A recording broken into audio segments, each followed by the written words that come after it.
Faz 130 anos que a monarquia acabou no Brasil, mas o movimento nunca deixou de existir no país. Inclusive, agora nesse último ano, ele tem crescido, tem ganhado importância, tem ganhado adeptos dentro do governo e do Congresso. Sou João Feletti e vou conversar com vocês um pouco hoje sobre o avanço do monarquismo em Brasília. Eu fiz uma reportagem na semana passada que teve muita repercussão, em que eu contava da visita de um líder monarquista, membro da antiga família real portuguesa, o chamado Bertrand Orleans e Bragança, a Brasília, quando ele se reuniu com o ministro Ernesto Araújo, com o assessor internacional da presidência Felipe Martins e com um grupo de parlamentares que vêm sendo chamados como membros da bancada monarquista.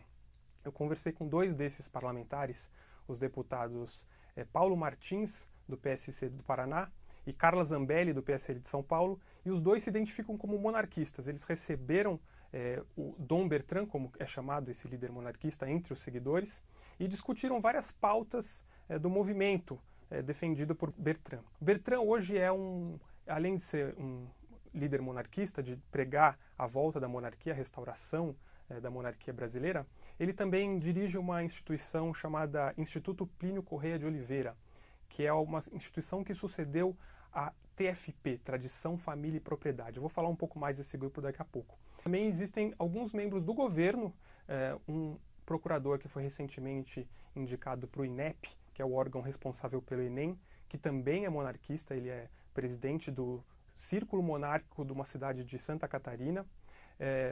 O próprio Felipe Martins, assessor da presidência, já fez vários comentários elogiosos a Bertrand Orleans e Bragança, se referiu a ele como Sua Alteza Imperial, Príncipe Bertrand Orleans e Bragança. O ministro que saiu agora, Ricardo Vélez, já tinha feito também vários elogios à monarquia no passado, e os dois foram indicados aos cargos no governo por Olavo de Carvalho, um escritor que também já defendeu a monarquia em várias ocasiões, é descrito como monarquista, inclusive por alguns de seus seguidores. Eu estive com Bertrand Orleans e Bragança na sede do Instituto Plínio Correia de Oliveira. Esse instituto fica num casarão histórico em Higienópolis, um palacete construído há mais de um século e que hoje é tombado pelo patrimônio da cidade. E é um casarão decorado de uma maneira muito extravagante, com mobílias da família imperial, também com lustres muito imponentes, muitos objetos de madeira, biblioteca. É uma casa que chama muito a atenção. E é ali que Bertrand me recebeu para falar um pouco das pautas que ele defende junto a essas figuras públicas, né, por quem ele tem sido recebido. O Instituto, enquanto era TFP, Tradição, Família e Propriedade, né, até o início dos anos 2000, ele passou algumas décadas nas sombras. Essa instituição teve muita projeção na década de 60, né, antes do golpe militar. Ela participou das grandes marchas organizadas por grupos conservadores contra o comunismo, né, e na época a TFP ela era liderada pelo fundador Plínio Correia de Oliveira, que era um ativista, um jornalista que tornou-se uma figura célebre no movimento conservador. Ele escrevia artigos na Folha de São Paulo, ele também escrevia livros, e várias das ideias dele hoje voltaram a circular em círculos conservadores. Inclusive no Instituto Plínio Correia de Oliveira, que leva o nome dele. Ele morreu em 1995, mas agora a TFP passou a se chamar Instituto Plínio Correia de Oliveira. Entre as pautas que são defendidas pelo grupo e que o Bertrand mencionou a mim são proibição do aborto em qualquer circunstância, paralisação de qualquer tipo de reforma agrária, a propriedade privada é um valor supremo para eles, oposição ao casamento gay. Um ponto que chamou atenção na minha conversa com o Bertrand, ele tem um livro publicado em que ele contesta a tese que hoje é predominante entre cientistas que estudam o clima, de que existe um papel humano nas mudanças climáticas. Ele contesta isso, ele diz que não há nenhuma comprovação dessa influência humana. E é interessante que a Carla Zambelli, a deputada que eu entrevistei, que recebeu o Bertrand no gabinete dela, ela mantém no gabinete é um retrato, um busto de Dom Pedro II, que foi trisavô do Bertrand. Bertrand é bisneto da princesa Isabel. Ela tem uma bandeira do Brasil imperial.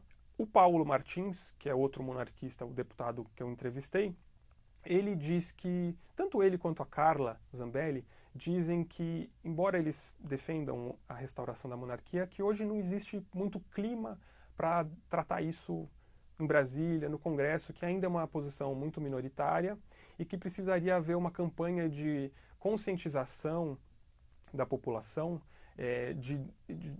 inclusive para rever certas mentiras, segundo eles, né, mentiras do período republicano a respeito da monarquia. Eles dizem que houve uma campanha de destruição de ícones, de heróis da monarquia que passou a ser muito mal vista pelos brasileiros.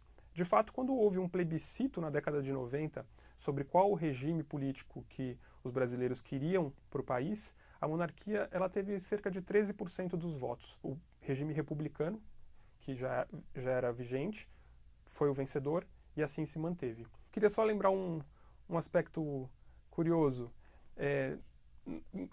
Algumas semanas atrás, houve um grande debate no Brasil a respeito do golpe de 1964, que fez aniversário, e os monarquistas, eles, na época do golpe, pelo menos Bertrand, Orleans e Bragança, eles foram favoráveis a 64, eles apoiaram a intervenção dos militares contra a ameaça que eles viam, que eles consideravam que havia, né, do comunismo, mas eles foram vítimas de outro episódio que eles chamam de golpe, que foi a proclamação da República.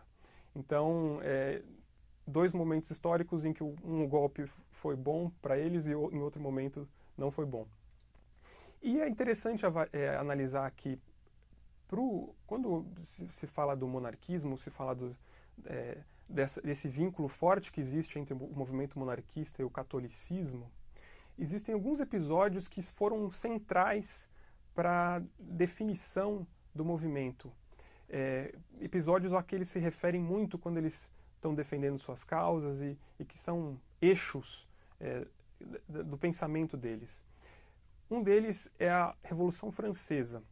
A Revolução Francesa, que no século XVIII acabou com a monarquia absolutista na França, membros da família real foram guilhotinados e, segundo Bertrand, Orleans e Bragança, a Revolução Francesa ela fez muito mal ao mundo, foi um marco muito triste para o Ocidente, e ele diz que o lema da Revolução, liberdade, igualdade e fraternidade, ele era um lema falso, porque, segundo ele, nunca houve menos liberdade, fraternidade e igualdade do que na Revolução Francesa, porque os opositores eram guilhotinados, não existia o senso de igualdade, né, e justiça entre essas pessoas.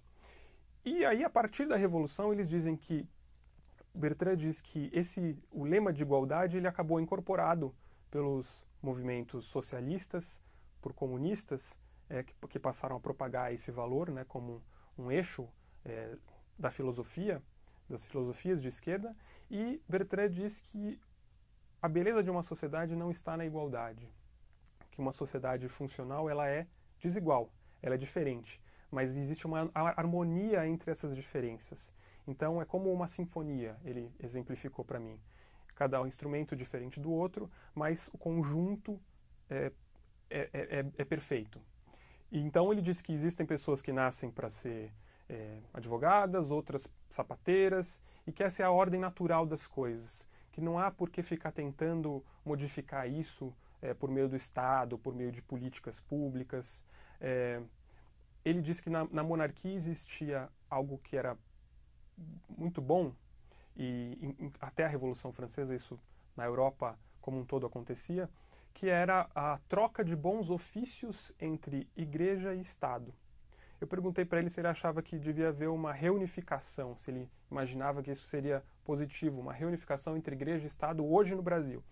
E ele diz que o que ele acha é que deveria haver uma restauração da cristandade, um resgate dos valores cristãos, mas que não necessariamente uma reunificação, mas uma troca de bons ofícios. Um diálogo entre igreja e Estado seria suficiente, um diálogo em que os dois se ouvissem mutuamente. Então era isso, eu queria contar um pouco desse movimento, da minha reportagem. Se gostou, dá um like no site, na nossa página no YouTube, e eu fico por aqui.